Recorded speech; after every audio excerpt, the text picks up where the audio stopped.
दिन से हवा टाइट थी। मैं जोया की शूटिंग कर रही थी एंड पूरा दिन में हम लोग ट्रिविया गेम्स खेल रहे थे और जोया एंड फरहान दोनों बहुत अच्छे हैं ट्रिविया पे। तो मेरी क्लास चल रही थी सुबह से शूटिंग पे एंड फराह खान जो एक और डायरेक्टर हैं जो मेरी बहुत अच्छी दोस्त हैं, वो भी उसमें बहुत अच्छी हैं।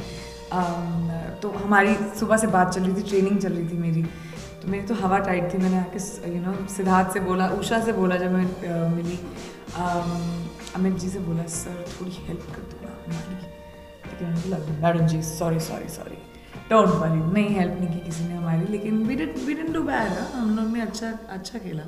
हमारे लाइफलाइंस भी कब तक थे आपको ज़्यादा नहीं बताएंगे। मेरी कॉम, मैं जो इस फिल्म में जो कैरेक्टर प्ले कर रही हूँ वो मेरी कॉम जो बॉक्सर हैं उनकी ज़िंदगी पे आधारित है और उसके लिए मुझे बॉक्सिंग सीखनी पड़ी। बॉक्सिंग एक स्पोर्ट है जिसको खेला जाता है, बहुत बड़े दर्जे पे खेला जाता है दुनिया भर में, लेकिन जो सेल्फ डिफेंस क्लासेस उषा सिखाती हैं उसमें अलग अलग ऐसे तरीके होते हैं लड़कियों के लिए, जहाँ पे देखिए बॉक्सिंग आपको डिफेंस नहीं सिखाएगा, बॉक्सिंग आपको एजिलिटी सिखाएगा, क्योंकि रियल ज़िंदगी में रूल्स नहीं होते, गियर नहीं होता, फाउल्स नहीं होते।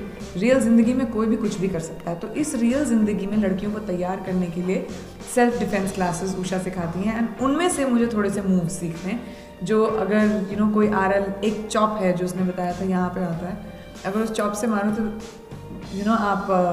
आप चक्कर खा के गिर जाएंगे, तो मुझे वो चॉप सीखनी है। दोनों भाषाएं आती हैं मुझे। मेरे लिए आई थिंक फ्रीडम या इंडिपेंडेंस स्पेशली इंडिया जैसे देश में बहुत महत्वपूर्णता रखता है, क्योंकि आई थिंक यही एक ऐसा देश है जहाँ पे आई बिलीव कि दुनिया की सबसे ग्रेटेस्ट डेमोक्रेसी में रहते हैं, जहाँ हमारे जो फ्रीडम फाइटर्स थे जब उन्होंने इंडिया को फ्री बनाया तब कहा था कि ये एक ऐसा देश होगा जहाँ पे हर किस्म का इंसान हर रिलीजन से, हर तरीके से, हर जगह से एक साथ आके रहे, पीसफुली रहे।